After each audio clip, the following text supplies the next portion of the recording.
एक बार की बात है, एक बहुत बड़ा नेता एक साधु के छोटे से आश्रम में गया, क्योंकि उसने बहुत सुना था उस साधु के बारे में और उसके मन में आया कि मैं एक बार जा करके देखता हूँ कि लोग इतनी तारीफ क्यों करते हैं उसकी। तो जब वो उस आश्रम में गया तो वहां पर एक छोटा सा कमरा था जहां पर एक कालीन बिछा हुआ था। वहां पर कुछ लोग बैठे हुए थे नीचे और साधु जी सामने बैठे हुए थे। कुछ सवाल जवाब चल रहा था। तो जैसे ही वो अंदर गया, वो अकेला नहीं था, उसके साथ में 4 बॉडीगार्ड्स भी थे और उसको ये आदत थी कि जहां पर भी वो जाता था लोग अपनी जगह से खड़े हो जाते थे, उसकी तरफ देखते थे, हाथ जोड़ते थे, अपना सर झुकाते थे। लेकिन यहाँ पर ऐसा कुछ भी नहीं हुआ। साधु ने उसकी तरफ देखा तक नहीं, क्योंकि वो साधु किसी के सवाल का जवाब दे रहे थे। लेकिन नेता को इस बात पे गुस्सा आ गया। नेता को लगा कि ये मेरी बेइज्जती है।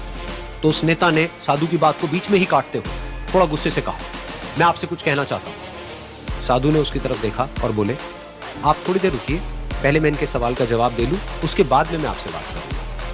तब तक अगर आप चाहें तो आप बैठ सकते हैं। बस साधु का इतना कहने की देर थी। नेता का चेहरा गुस्से से लाल हो गया और फिर उसने अपना सारा गुस्सा उस साधु के ऊपर निकाल दिया। अभी तक वो नेता बहुत ही तमीज से बात कर रहा था, यानी कि आप कह करके बात कर रहा था। अब वो तू तड़ाक पे उतरा। नेता ने उस साधु को कहा, तुझे पता भी है मैं कौन हूं और तू किससे बात कर रहा है? साधु ने उसकी तरफ देखा और कहा, मुझे इससे कोई फर्क नहीं पड़ता कि आप कौन हैं, लेकिन आप जो कोई भी हैं, अगर आप चाहते हैं कि मैं आपके सवाल का जवाब दूं या आपसे बात करूं तो आपको कुछ देर रुकना होगा। और साधु के ये कहते ही नेता गुस्से से पागल हो गया और वहीं सबके सामने चीखने चिल्लाने लग गया, अब मैं तुझे तेरी असली औकात दिखाऊंगा। तूने मुझसे पंगा लेकर के ठीक नहीं किया। तुझे पता भी है मैं तेरे बारे में क्या सोचता हूं। साधु ने फिर से उसकी तरफ देखा और बड़े ही प्रेम से कहा कि मुझे इससे कोई फर्क नहीं पड़ता है कि आप मेरे बारे में क्या सोचते हैं, आप जो चाहे वो मेरे बारे में सोच सकते हैं।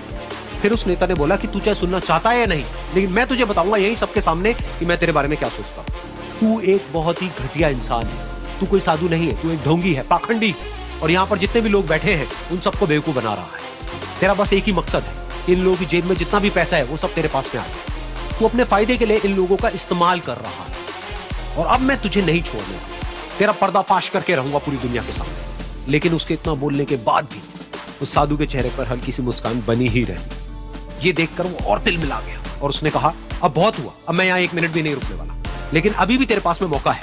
अगर मुझसे माफी मांगनी है या मुझसे कुछ कहना है तो कह सकता है। इतना सब होने के बाद भी साधु बिल्कुल शांत था और उनके चेहरे पर एक मुस्कान थी। उन्होंने अपनी आंखें बंद कर दी। फिर साधु ने अपनी आंखें खोली, हाथ जोड़े और कहा कि मुझे आपसे कोई गिला शिकवा नहीं, मेरे मन में आपके लिए कोई भी गलत ख्याल नहीं। जो भी आपने मेरे बारे में कहा वो आपकी अपनी सोच थी, तो मुझे आप में कोई भी बुराई नजर नहीं आती। मुझे आप एक बहुत ही भले इंसान लगते हैं। और साधु के इतना कहते ही नेताजी का दिमाग 7वें आसमान पर पहुंचा। उनके चेहरे पर एक अजीब सी खुशी थी, क्योंकि उस साधु ने वो ही कहा जो बाकी सब लोग उस नेता को कहते हैं। और वो खुशी खुशी उस आश्रम से अपने घर की तरफ चला गया और जा करके अपने पिताजी के साथ में बैठ गया। उसके पिताजी की आंखें बंद थी और वो ध्यान में थे। पूरी जिंदगी उन्होंने सिर्फ लोगों की सेवा करी और बदले में कुछ भी एक्सपेक्ट नहीं किया। तो थोड़ी देर बाद जब उन्होंने अपनी आंखें खोली और देखा अपने बेटे को अपने साथ बैठे हुए, तो उनके बेटे के चेहरे पर आज एक अजीब सी खुशी थी जो आज से पहले उन्होंने कभी नहीं देखी थी। फिर उसने एक एक करके सब कुछ बताया कि आज क्या हुआ, किस तरह से वो आश्रम गया, वहां पर क्या हुआ, उसने क्या कहा, उन्होंने क्या कहा। तो जब इसके पिताजी ने पूरी बात सुनी तो थोड़ा सा मुस्कुराए और अपने बेटे को देख करके बोले कि उन्होंने तुम्हारी तारीफ नहीं करी, क्योंकि उन्होंने वो नहीं कहा कि जो तुम हो, उन्होंने वो कहा कि जो वो खुद है। और तुमने जो भी कुछ उनको कहा वो नहीं कहा कि जो वो है, बल्कि तुमने वो कहा जो तुम खुद हो। यही बात वेदों में भी कही गई है, यथा दृष्टि तथा सृष्टि। ये दुनिया तुम्हें वैसी नहीं दिखती है जैसी कि ये दुनिया है। ये दुनिया तुम्हें वैसी दिखती है जैसे तुम खुद हो। जिसकी नजर जैसी है उसके लिए ये दुनिया वैसी ही है। तो अगर तुम अपनी दुनिया को बदलना चाहते हो तो उसका सिर्फ एक तरीका है, अपनी नजर को बदलो।